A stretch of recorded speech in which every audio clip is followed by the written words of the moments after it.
Bulgaria. It is the most international river in the world. It's crossing 10 countries. It's starting from Germany, go to Austria, Slovakia, Hungary, Croatia, Serbia, Bulgaria, Romania, Republic of Moldavia and Ukraine. We have crossed into Bulgaria from Romania and we are heading now to the rock-hewn monasteries in the Bulgarian district. Our guide today is Sebastian and he will be telling us all about these caves and also driving us.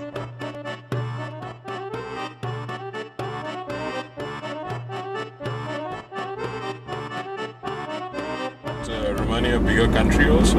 It's twice bigger, yeah. In size, and comparing in size, Romania is twice bigger than Bulgaria. And population? The population more than twice. Bulgaria used to be 9 million, now there is 7-ish. Romania used to be 23, now it's 17.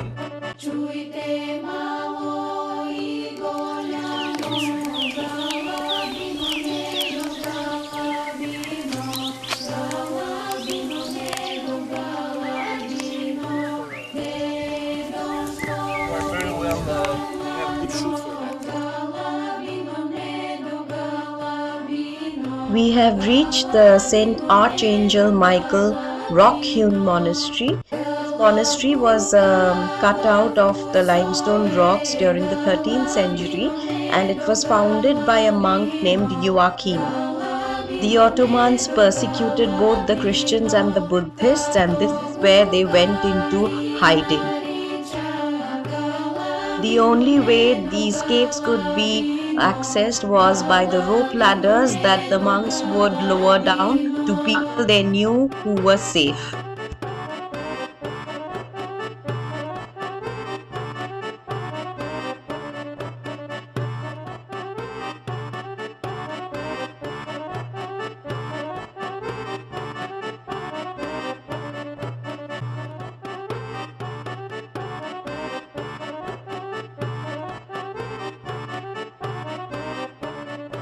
Nighttime, in the daytime they go in the top, they do some agriculture. Some of them stay in the top and watch. If the Ottomans came, they go back in the system of ropes, which put them down. This is how they survived for about 500 years. Wow, 500 years they was hiding here. They choose this place particularly because it was many places to hide, hard to get, and was very close to Romania. If the situation became very hard, they were running from here, cross the river, go to Romania and was safe. But they prefer to live here because they was living in their country. They have a community, they watch each other, they have visual contact. If the Ottomans was coming from that side, they make a sign here and everybody know. So it was a good system to inform everyone they're in danger. They do smoke, they do light, they do all kind of signals. They do whistling sounds, and this is how they know. They do some special birds, and this is how they know.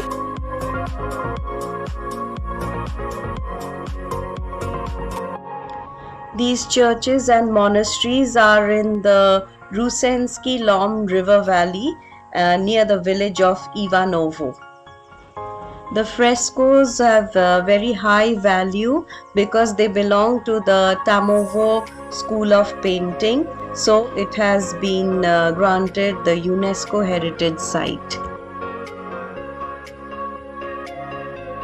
The conquest of Bulgaria by the Ottoman Empire during the 14th century resulted in the decline of these monasteries and churches.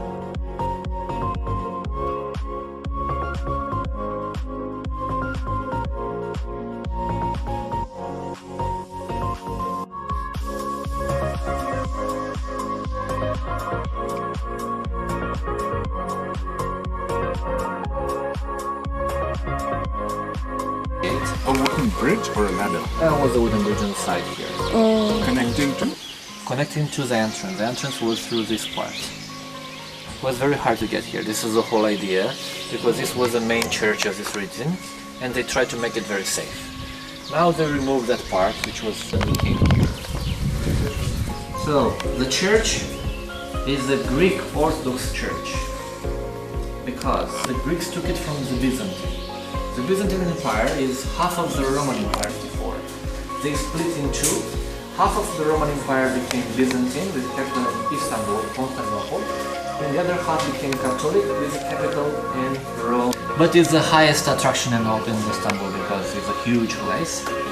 So most of the Christians from Istanbul, they run in Greece, and they hide in the highest mountain in Greece named Mount Athos. It's a very high mountain in Greece. Most of the Christian church, most of the Christian priests go there on the same system like here. They found the place, hard to reach, and they hide there, and also they hide 100 years ago. Romania became independent in 1926, even later.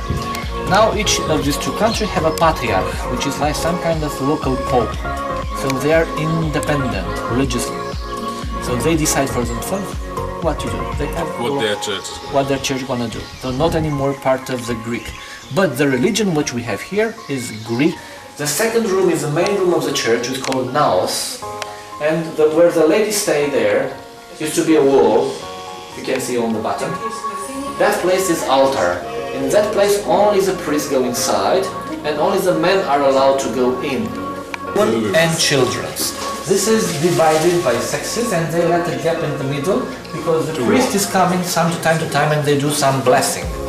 We are doing this separation to the sexes because most of the service you have to stand up. But there is a part of the service when you have to kneel and to stay down like that. And that is not a good moment to be mixed. You understand why? This is why they do it separate. Men on one side, women on the other, in order to don't mix. This place, like I tell you, is not a cave. It was cut it slowly. After they cut it, they add plaster. You can see the plaster. And on the plaster, they apply the painting. The painting was done in fresco, which means they painted when the wall was wet, and the paint go into the deep of the wall and remain different images from the Bible. You can see St. Jerome is here on the lion's paw, and after that you can see the lamb transporting St. Jerome in the Temple of Jerusalem. Over here is Temple of Jerusalem. On the ceiling you can see camel Bedouin caves inside monks. You see has Talmud and obelisk. Because this is special, so again, for Orthodox religion, the MCC hasn't translated silent. They repeat some words like God bless you again and again and again and again, and some tourists there said this is like a mantra because they believe of typical connection. And actually these are typical, it's the same practice of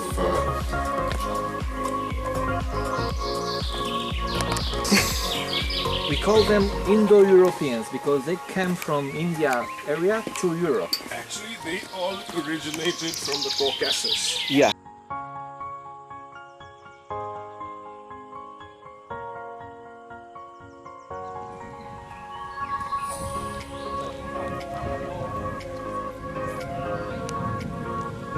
Do keep watching. We will be heading towards the